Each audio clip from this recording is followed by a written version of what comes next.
ஆங்கிலேயர்கள் இந்தியாவை ஆட்சி செய்து வந்த காலம் அது. பாளையங்கோட்டையில் கட்டப்பட்டு வந்த நூற்றாண்டு மண்டபத்தை சுற்றி முழந்தாளிட்டு இந்திய தேசத்தின் ரட்சிப்பிற்காக ஜெபித்து வந்தது ஓர் கூட்டம்.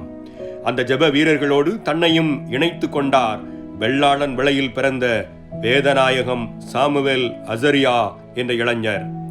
சென்னை YMCAவின் செயலாளரான அவர் தான் இலங்கை தேசத்திற்கு பயணம் செய்தபோது அங்குள்ள திருச்சபை தமிழ்நாட்டின் தொண்டி என்ற இடத்திற்கு சுவிசேஷ பணி செய்ய மிஷனரிகளை அனுப்பியுள்ளதை தெரிவித்தார். நூற்றாண்டுகளை கடந்தும் சுவிசேஷத்தை குறித்த தரிசனமற்று இருக்கும் தன் திருநெல்வேலி திருச்சபையை குறித்த தன் உள்ள வேட்கையையும் பகிர்ந்தார்.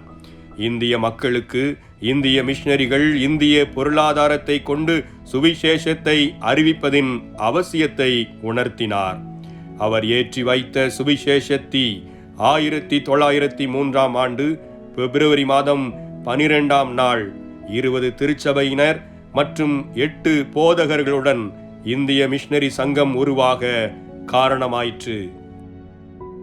1904ஆம் ஆண்டு இந்திய மிஷனரி சங்கத்தின் முதல் மிஷனரியாக ஆந்திர மாநிலம் தோர்னக்கல் பணித்தளத்திற்கு சென்றவர் மருதுகுளம் கிராமத்தை சார்ந்தவரும் திருநெல்வேலி பாலியர் சங்கத்தின் செயலாளருமான அருள் திரு சாமுவேல் பாக்கியநாதன் அவர்கள். அற்பமான அந்த ஆரம்பத்தின் விளைவு இன்று இந்திய மிஷனரி சங்கம் 121 ஆண்டுகளை கடந்து 26 மாநிலங்கள் 2 யூனியன் பிரதேசங்களில் சுவிசேஷ பணியினை நிறைவேற்றி வருகிறது. இந்திய மிஷனரி சங்கத்தில் 1204 பேர் மிஷனரிகளாகவும் 445 பேர் உதவியாளர்களாக பள்ளி, விடுதி மற்றும் சமுதாய பணிகளிலும் 172 பேர் அலுவலகம் மற்றும் அபிவிருத்தி பணிகளிலும் ஈடுபட்டு வருகின்றனர். இந்திய தேசத்தின் 284 மாவட்டங்களில் உள்ள 56,650 கிராமங்களை நாம் சுவிசேஷத்தால் சந்தித்து வருகிறோம். ஆண்டவரை ஏற்றுக்கொண்ட முதல் தலைமுறை விசுவாசிகள் 452 இடங்களில் ஆலயங்களிலும் 11,063 இடங்களில் வீடுகளிலும் திறந்த வெளிகளிலும் கூடி தேவனை ஆராதித்து வருகின்றனர். தற்போது 25 இடங்களில் நடைபெற்று வரும் ஆலய கட்டுமான பணிகள் தடையின்றி நடைபெற ஜெபியுங்கள். வட மாநிலங்களில் ஆலயம் ஒன்றை கட்டுவதற்கு 8 லட்சம் ரூபாய் தேவை. நீங்களும் உதவலாம். பணித்தளங்களில் மிஷனரி இல்லம் கட்ட அவசர தேவை உள்ளது. உங்கள் குடும்பத்தின் சார்பில் நீங்களும் மிஷனரிகளுக்கு வீடு கட்டி கொடுத்து உதவலாம். ஒரு மிஷனரி இல்லம் கட்ட ரூபாய் 6 லட்சம் தேவை. கோயா மொழியில் ஒடியா எழுத்துக்களை கொண்டு வேதாகமத்தை மொழிபெயர்த்து வருகிறோம். புதிய ஏற்பாட்டுடன் சங்கீதம் மற்றும் நீதிமொழிகள் கோயா மொழியில் உள்ள 2 பேச்சு வழக்குகளிலும் மொழிபெயர்க்கப்பட்டு எழுத்து மற்றும் ஆடியோ வடிவில் வெளியிடப்பட்டுள்ளது. பழைய ஏற்பாட்டில் மோசையின் 5 ஆகமங்கள் மொழிபெயர்க்கப்பட்டுள்ளது. மற்ற பகுதிகளில் மொழிபெயர்ப்பு பணிகளுக்காக ஜெபியுங்கள். அடிப்படை வசதிகளற்ற நிலையில் வாழும் ஆதிவாசி பிள்ளைகளுக்காக 32 இடங்களில் நாம் நடத்தி வரும் விடுதிகளில் 2232 பிள்ளைகளும், 63 இடங்களில் நாம் நடத்தி வரும் பகல் நேர பராமரிப்பு மையங்களில் 2377 பேரும் பராமரிக்கப்பட்டு வருகின்றனர். இந்திய மிஷனரி சங்கத்தின் மூலம் பராமரிக்கப்பட்டு வரும் நம் விடுதி பிள்ளைகளின் உயர்கல்விக்கு சாய்ஸ் என்ற திட்டத்தின் மூலம் உயர்கல்விக்கான முழு தொகையையும் கொடுத்து உதவி செய்கிறோம். நம் மிஷனரிகள், சுதேச மிஷனரிகள் மற்றும் ஊழியர்களுடைய பிள்ளைகளின் உயர்கல்வியின் முழு தொகையில் பாதி தொகையை கொடுத்து நாம் உதவி வருகிறோம். சாய்ஸ் திட்டத்தில் 25 பிள்ளைகள் நர்சிங் மற்றும் மருத்துவம் சார்ந்த கல்வியும், 14 பேர் இன்ஜினியரிங் மற்றும் தொழிற்கல்வியும், 42 பேர் பட்டப்படிப்பு, பட்ட மேற்படிப்பையும் பெற்று வருகின்றனர். இந்த ஆண்டில் இத்திட்டத்தின் கீழ் உதவி பெற்று வரும் 81 பிள்ளைகளுக்கான மொத்த தேவை ரூபாய் 40,61,013 ரூபாய். உங்கள் குடும்பத்தின் சார்பில் நீங்களும் ஒரு பிள்ளைக்கான உயர்கல்விக்கு ரூபாய் 50,000 கொடுத்து உதவலாம். கல்விக்கான வாய்ப்புகளற்ற நிலையில் வாழும் பிள்ளைகளுக்கென நாம் நடத்தி வரும் 7 பள்ளிக்கூடங்களில் 4102 பிள்ளைகள் கல்வி பயின்று வருகின்றனர். சத்தீஸ்கர் மாநிலம் சுக்மா பணித்தளத்தில் நாம் நடத்தி வரும் பள்ளிக்கூடத்தில் முந்தைய 2 கல்வி ஆண்டுகளிலும் 12ஆம் வகுப்பு பொதுத் தேர்வில் மாவட்ட அளவில் முதலிடத்தை பிடித்து நம் பள்ளி பிள்ளைகள் சாதனை படைத்துள்ளனர். அதுபோல 10ஆம் வகுப்பு பொதுத் தேர்வில் மாவட்ட அளவில் 3வது இடத்தை பிடித்து நம் பள்ளி பிள்ளைகள் சாதனை படைத்துள்ளனர். சுக்மா மாவட்ட ஆட்சியர் அப்பிள்ளைகளை நேரில் சந்தித்து வாழ்த்தினார்.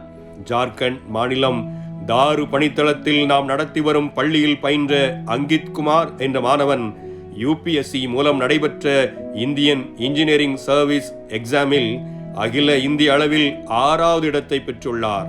வட மாநிலங்களில் நாம் நடத்தி வரும் 6 பள்ளிக்கூடங்களில் முழு நேரமாகவோ 2 அல்லது 3 ஆண்டுகளோ பணியாற்ற பட்ட படிப்பு, பட்ட மேற்படிப்பு, B.Ed, DTEd, இன்ஜினியரிங் பயின்ற அர்ப்பணமுள்ள ஆசிரியர்கள் தேவை.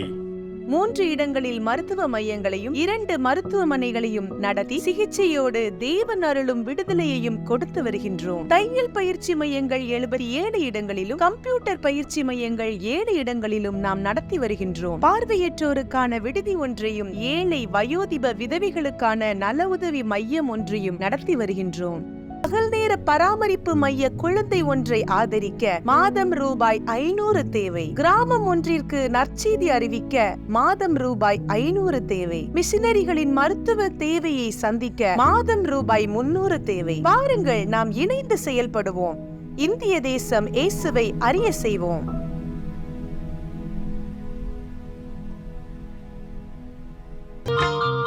தேனும் பாலும் கோடிடும் கானான் உனக்கே சொந்தம் என்று கூறி, தேனும் பாலும் கோடிடும் கானான் உனக்கே சொந்தம் என்று கூறி, உன்னையும் என்னையும் அழைக்கின்றாரே.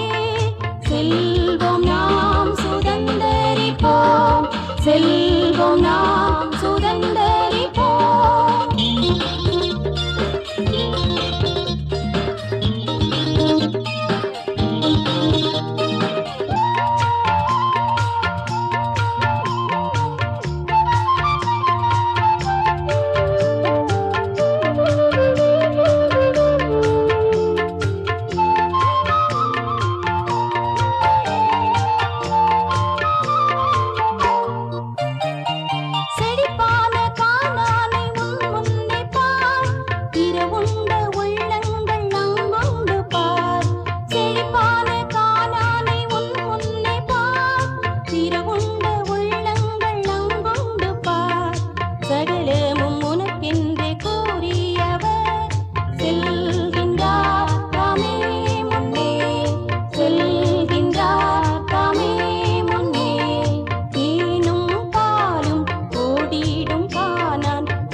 செல் சுதந்தரிக்க செல் சுதந்தரிக்க தேனும் பாலும் ஓடிடும் கானான் உனக்கே சொந்தம் என்று கூறி தேனும் பாலும் ஓடிடும் கானான் உனக்கே சொந்தம் என்று கூறி உன்னையும் என்னையும் அழைக்கின்றாரே செல்வோம் நாம் சுதந்தரிப்போம் செல்வோம் நாம் சுதந்தரிப்போம்.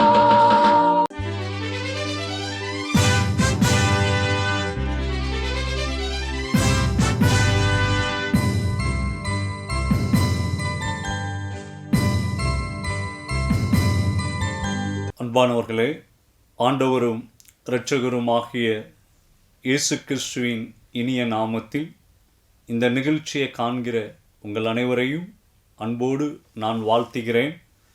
உங்கள் அனைவருக்கும் இந்திய மிஷனரி சங்கத்தின் சார்பாக என்னுடைய புது வருட வாழ்த்துக்களை தெரிவித்துக் கொள்கிறேன். ஆண்டவர் தாமே இந்த புதிய ஆண்டை நம் ஒவ்வொருவருக்கும் ஆசீர்வாதமாக்கி புதிய கிருபைகளினால் நிறைத்து நம்மை வழிநடத்துவாராக. இந்திய மிஷனரி சங்க ஊழியங்களை நீங்கள் பார்த்தீர்கள், கேட்டீர்கள். இந்த ஊழியர்களுக்காக தொடர்ந்து ஜெபிக்க, இந்த ஊழியத்தில் எங்களோடு இணைந்து பயணிக்க உங்கள் அனைவரையும் நான் அன்போடு வேண்டிக் கொள்கிறேன். கடந்த 2023ஆம் ஆண்டு நம்முடைய இந்திய மிஷனரி சங்க குடும்பத்துக்கு தேவன் கொடுத்த வாக்குத்தத்த வசனம் ஏசாயா தீர்க்கதரிசியின் புஸ்தகம் 45ஆம் அதிகாரம் 4ஆம் வசனத்தின் முன்பகுதி. வெண்கல கதவுகளை உடைத்து இருப்பு தாழ்பால்களை முறித்து அந்தகாரத்தில் இருக்கிற பொக்கிஷங்களையும் ஒளிபீடத்தில் இருக்கிற புதையல்களையும் உனக்கு கொடுப்பேன். அன்பானவர்களே, கோரேஸ் மன்னன் பிறப்பதற்கு 150 ஆண்டுகளுக்கு முன்பாக ஏசாயா தீர்க்கதரிசியின் மூலமாக முன்னறிவித்த தேவன் கிமு 550 கோரேஸ் மன்னனை எழுப்பி அங்கே பாபிலோனை வெற்றியடைய செய்து தேவனுடைய ஜனங்களுக்கு கிமு 538 விடுதலை கொடுத்தார். அன்பானவர்களே, பிலினி என்கிற வரலாற்று ஆசிரியருடைய நூலில் அவர் எழுதியுள்ளபடி அங்கே கோரேஸ் மன்னன் பாபிலோனை வெற்றி கொள்ளும் பொழுது 24,000 ராத்தல் தங்கத்தையும் அங்கே தங்கத்தால் செய்த பொற்பாத்திரங்களையும் அங்கே மறைத்து வைக்கப்பட்ட பொக்கிஷமாக பாபிலோனில் மறைத்து வைக்கப்பட்டதை அவர் கைப்பற்றினார் என்று பிலினி என்கிற வரலாற்று ஆசிரியருடைய நூலிலே எழுதப்பட்டிருக்கிறது. அதோடு மாத்திரமல்ல, 1000 வெண்கல கதவுகளையும் இருப்பு தாழ்பால்களை கொண்ட பாபிலோன், அதனுடைய சுற்றுச்சுவர் 50 முழம் அகலமும் அதனுடைய உயரம் 200 அடி உயரத்தையும் கொண்டது.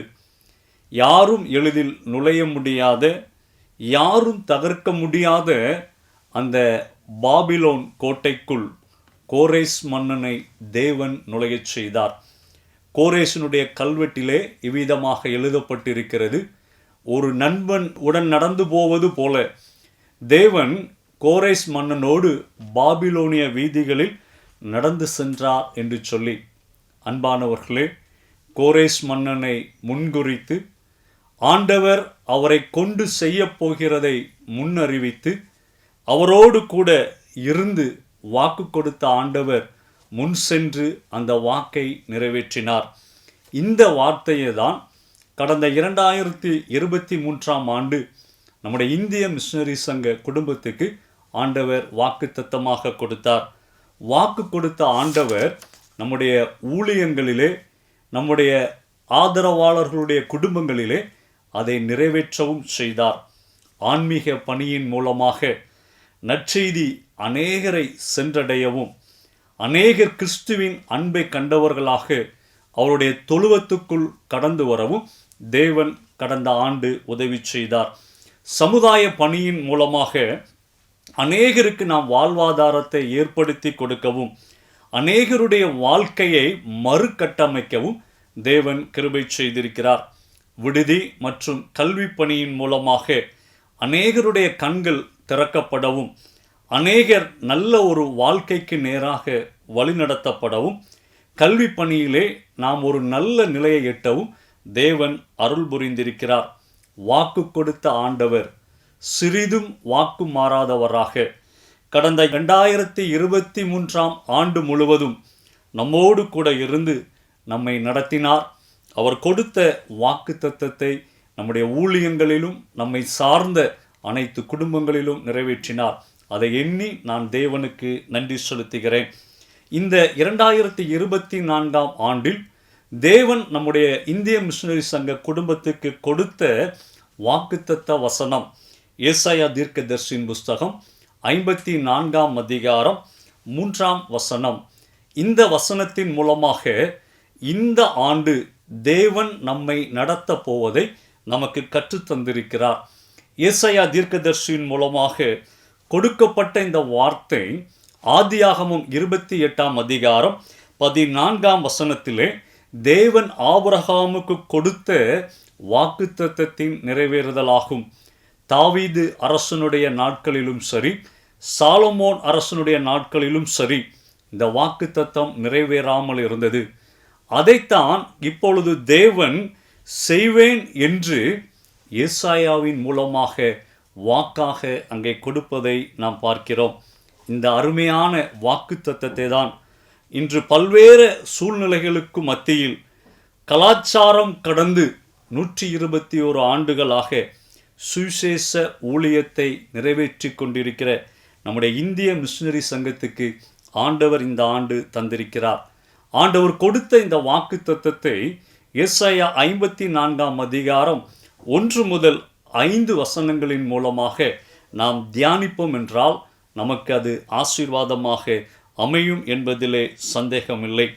இந்த 5 வசனங்களிலே நாம் பார்க்கும் பொழுது ஆண்டவர் சில காரியங்களை நிறைவேற்ற போவதையும் அதை குறித்த தம்முடைய எதிர்பார்ப்பையும் ஆண்டவர் அங்கே வெளிப்படுத்துவதை நாம் பார்க்க முடிகிறது. ஆண்டவர் கொடுத்த அந்த வாக்குத்தத்த வசனத்திலே 54:3 நாம் பார்க்கும் பொழுது 3 காரியங்களை அவர் செய்வேன் என்று வாக்கு கொடுக்கிறார். முதலாவதாக, நீ வலதுபுறத்திலும் இடதுபுறத்திலும் இடங்கொண்டு பெருகுவாய். மக்கள் எண்ணிக்கை பெருகும் பொழுது அவர்களை குடியமர்த்துவதற்கு இடம் தேவை. எனவே இஸ்ரவேலின் எல்லைகள் குறிப்பிடத்தக்க அளவுக்கு வலது இடதுபுறங்களில் விரிவடையும் என்பதை தேவன் அங்கே வாக்காக கொடுக்கிறார். Expanding the boundaries of ministry.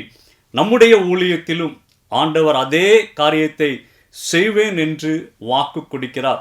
நம்முடைய ஊழிய எல்கையை ஆண்டவர் இந்த ஆண்டு விரிவடைய செய்ய வல்லவராக இருக்கிறார். இரண்டாவதாக, அதே 3 வசனத்திலே நாம் பார்க்கும் பொழுது, உன் சந்ததியார் ஜாதிகளை சுதந்தரித்துக் கொள்வார்கள். அநேக இன மக்களை ஆண்டவருக்காக நாம் சொந்தமாக்கிக் கொள்ள ஆண்டவர் உதவி செய்ய போகிறவராக இருக்கிறார். இஸ்ரவேல் எல்லா இனங்களுக்கும் தலைமையிடத்தை வகிக்கும் என்பதை அன்றைக்கு ஏசாயா தீர்க்கதரிசியின் மூலமாக ஆண்டவர் அவர்களுக்கு வாக்காக கொடுத்தார். அன்பானவர்களே, அநேக மக்கள் நம் மூலமாக ஆண்டவர் அண்டை வழிநடத்தப்படவும், அநேகர் இந்த ஆண்டு தேவனுடைய ஆளுகைக்குள் கொண்டு வரப்பட இருக்கிறார்கள். ஆண்டவர் அதை நமக்கு வாக்காக கொடுக்கிறார். Conquering the kingdom of God. அன்பானவர்களே, இரண்டாவதாக, அநேகரை நாம் இந்த ஆண்டு ஆண்டவருடைய ஆளுகைக்குள்ளாக கொண்டு வர இருக்கிறோம். மூன்றாவதாக, அதே வசனத்தை 3 வசனத்தை நாம் பார்க்கும் பொழுது, உன் சந்ததியார் பாழாய் கிடந்த பட்டணங்களை குடியேற்றுவிப்பார்கள். உன் சந்ததியார் பாழாய் கிடந்த பட்டணங்களை குடியேற்றுவிப்பார்கள். Renewing the life of people. அநேக மக்களுடைய வாழ்வில் மறு கட்டமைப்பு. அநேகருடைய வாழ்வில் அழிவின் பாதையில் சென்று கொண்டிருந்த மக்கள் மீண்டும் ஒரு புதிய வாழ்க்கைக்குள்ளாக கடந்து வரப்படுவார்கள். அதற்கு ஆண்டவர் உங்களை பயன்படுத்துவேன் என்று இந்த ஆண்டு வாக்கு கொடுக்கிறார். அன்பானவர்களே, இந்த வாக்கு தத்தத்திலே இந்த 3 காரியங்கள் அடங்கியிருக்கிறது. இந்த 3 காரியங்களையும் செய்வேன் என்று வாக்கு கொடுத்த ஆண்டவர் நம்மிடத்திலே சில காரியங்களை எதிர்பார்க்கிறார். இந்த வாக்கு தத்தம் நம் மூலமாக நம்முடைய ஊழியத்திலும் நம்மை சார்ந்த அனைவருடைய குடும்பத்திலும் நிறைவேற வேண்டும் என்றால் ஆண்டவருடைய எதிர்பார்ப்பு உள்ளடங்கி இருக்கிறது. அவர் எதிர்பார்ப்பதை நீங்களும் நானும் நிறைவேற்றும் பொழுது ஆண்டவர் இந்த வாக்கு தத்தத்தை நாம் சொந்தமாக்கி கொள்ள செய்கிறவராக இருக்கிறார். முதலாவதாக நாம் பார்க்கும் பொழுது வெயிட்டிங் வித் ஃபெய்த், விசுவாசத்தோடு நாம் காத்திருக்கும்படியாக ஆண்டவர் எதிர்பார்க்கிறார். 54ஆம் அதிகாரம் 1 முதல் 3 வசனங்களில் நாம் பார்க்கும் பொழுது அந்த 3 வசனங்களில் சொல்லப்பட்ட காரியங்கள் நம்முடைய சிந்தனைக்கு அப்பாற்பட்ட காரியங்களாக இருக்கலாம், சூழ்நிலைக்கு அப்பாற்பட்ட காரியங்களாக இருக்கலாம், நாம் நினைத்து கூட பார்க்க முடியாத காரியங்களாக இருக்கலாம். இருந்தாலும் வாக்கு கொடுத்த ஆண்டவர் அதை நிறைவேற்றுவார் என்பதை உறுதியாக நாம் விசுவாசித்து, விசுவாசத்தோடு நீங்களும் நானும் காத்திருக்கும் பொழுது ஆண்டவர் நம் மூலமாக அந்த காரியங்களை நிறைவேற்றுவார். நம்முடைய ஊழியங்களின் மூலமாக, நம்முடைய ஊழியர்களின் மூலமாக அதை நிறைவேற்ற வல்லவராக இருக்கிறார். இரண்டாவதாக நாம் பார்க்கும் பொழுது ஒர்க்கிங் வித் ப்ரிப்பரேஷன், ஆயத்தத்தோடு நீங்களும் நானும் செயல்பட வேண்டும். 54ஆம் அதிகாரம் 2ஆம் வசனத்திலே அதை நிறைவேற்றுவேன் என்று வாக்கு கொடுத்த ஆண்டவர் சில ஆயத்த பணிகளை அங்கே முன்வைக்கிறார். கூடாரத்தின் இடத்தை விசாலமாக்கவும், திரைகளை விரிவாக்கவும், கயிறுகளை நீளமாக்கவும், முளைகளை உறுதிப்படுத்தவும் அங்கே தேவன் கூறுவதை நாம் பார்க்கிறோம். அன்பானவர்களே, இந்த ஆயத்தத்தை நாம் செய்யும் பொழுது தேவன் நமக்காக செயல்படுகிறவராக இருக்கிறார். அன்பானவர்களே, 2வது காரியம், ஆண்டவர் 2வது நம்மிலே இந்த வாக்கு தத்தம் நிறைவேற அவர் எதிர்பார்ப்பது நாம் ஆயத்தத்தோடு செயல்பட வேண்டும். முதலாவதாக விசுவாசத்தோடு நாம் காத்திருக்க வேண்டும். 2வதாக ஆயத்தத்தோடு செயல்பட வேண்டும். 3வதாக நாம் பார்க்கும் பொழுது அட்வான்சிங் வித் கரேஜ், தைரியத்தோடு நாம் முன்னேற வேண்டும். 54ஆம் அதிகாரம் 4ஆம் வசனத்திலே நாம் பார்க்கும் பொழுது பயப்படாதே, நீ வெட்கப்படுவதில்லை. அதே வசனத்தில் பின்பகுதியில் பாருங்க, உன் வாலிபத்தின் வெட்கத்தை நீ மறந்து உன் விதவை இருப்பின் நிந்தையை இனி நினையாதிருப்பாயாக. கடந்த கால நிகழ்வுகளை இனி நாம் நினைக்க வேண்டாம். தைரியத்தோடு நாம் முன்னேற ஆண்டவர் எதிர்பார்க்கிறார். அன்பானவர்களே, நாம் தைரியத்தோடு ஆண்டவருடைய வார்த்தையை பிடித்து நீங்களும் நானும் முன்னேறுவோம் என்றால் ஆண்டவர் நமக்காக செயல்படுகிறவராக இருக்கிறார். அவர் கொடுத்த வாக்கு தத்தத்தை நிறைவேற்றுகிறவராக இருக்கிறார். 5ஆம் வசனத்தில் நீங்கள் பாருங்கள், நமக்கு வாக்கு கொடுத்த ஆண்டவர் எப்படிப்பட்டவர். முதல்ல நீங்கள் 5ஆம் வசனத்திலே பார்க்கும் பொழுது அவர் சேனைகளின் கர்த்தர், அதோடு மாத்திரமல்ல அவர் சர்வ பூமியின் தேவன். அவர்தான் இந்த வார்த்தையை நமக்கு வாக்கு தத்தமாக கொடுத்திருக்கிறார். வாக்கு கொடுத்தவர், வாக்கு மாறாதவர். அன்பானவர்களே, அவருடைய வார்த்தை நிறைவேற விசுவாசத்தோடு நாம் காத்திருப்போம். அவருடைய வார்த்தை நிறைவேற ஆயத்தத்தோடு நாம் செயல்படுவோம். எல்லாவற்றுக்கும் மேலாக அவருடைய வார்த்தை நிறைவேற தைரியமாக நாம் முன்னேற வேண்டும். இந்த புதிய ஆண்டிலே இந்திய மிஷனரி சங்க ஊழியர்கள் மாத்திரமல்ல, இந்த ஊழியத்தை நேசிக்கிற, இந்த ஊழியத்தை தாங்குகிற, இந்த ஊழியத்திற்காக ஊழியர்களுக்காக ஜெபிக்கிற குடும்பங்களாக, திருச்சபையாக, ஆதரவாளர்களாக நாம் இணைந்து விசுவாசத்தோடு காத்திருப்போம் என்றால், ஆயத்தத்தோடு நாம் செயல்படுவோம் என்றால், தைரியமாக நாம் முன்னேறி செல்வோம் என்றால், நிச்சயமாக இந்த 2024 ஆண்டவர் கொடுத்த வாக்கு தத்தத்தை நாம் சுதந்தரித்து கொள்ள முடியும். அன்பானவர்களே, வாக்கு கொடுத்த ஆண்டவர் வாக்கு மாறாதவர். வாக்கு கொடுத்த ஆண்டவரை நாம் நோக்கி பார்ப்போம். நிச்சயமாக இந்த புதிய ஆண்டு நமக்கு ஆசீர்வாதமாக அமையும். புதிய கிருபைகளையும் புதிய தரிசனங்களையும் ஆண்டவர் நிச்சயமாக நம் ஒவ்வொருவருக்கும் தந்து நம்மை வழிநடத்துவாராக. ஆமென். ஜெபம் செய்வோம். எங்களை அதிகமாக நேசிக்கிற எங்கள் அன்பின் ஆண்டவரே, நீ தந்த அந்த புதிய ஆண்டுக்காக உமக்கு நாங்கள் நன்றி செலுத்துகிறோம். கடந்த ஆண்டு முழுவதும் எங்கள் வாழ்வில் நீர் பாராட்டின உம்முடைய அன்புக்காக, கிருபைக்காக, இரக்கத்துக்காக, தயவுக்காக, கொடுத்த ஜீவன், சுகம், பலனுக்காக உமக்கு நாங்கள் நன்றி செலுத்துகிறோம். நீ தந்த இந்த புதிய ஆண்டை எங்களுக்கு ஆசீர்வதித்து தாரும். புதிய கிருபைகளை தாரும், தரிசனத்தை தாரும், வழிநடத்துதலை தாரும். விசேஷமாக இந்த நிகழ்ச்சிக்காக உம்மை துதிக்கிறோம். இந்த நிகழ்ச்சியை பார்த்த ஒவ்வொருவரையும் நீர் ஆசீர்வதியும். விசேஷமாக இந்த நிகழ்ச்சியை ஒளிபரப்பு செய்கிற இந்த அருமையான குடும்பத்தாரையும் நீர் ஆசீர்வதியும். உடைய கிருபை எல்லாரையும் ஆட்கொண்டு வழி நடத்தட்டும். நாங்கள் இணைந்து உம்மை மகிமைப்படுத்த அநேகருக்கு ஆசீர்வாதமான நிறைவேற்றார்கள் இயேசு கிறிஸ்துவின் மூலம் வேண்டிக் கொள்கிறோம் பிதாவே, ஆமென். அன்பானவர்களே, ஆவலோடு இந்த நிகழ்ச்சியை பார்த்த ஆதரவாளர்கள் அனைவருக்கும் இந்திய மிஷனரி சங்கத்தின் சார்பாக என் நன்றியை நான் தெரிவித்துக் கொள்கிறேன்.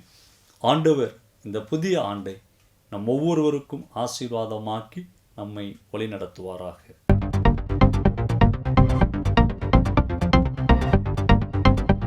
இந்திய மிஷனரி சங்கமே, உன்னை நேசித்திருப்போர் சுகித்திருப்பார்.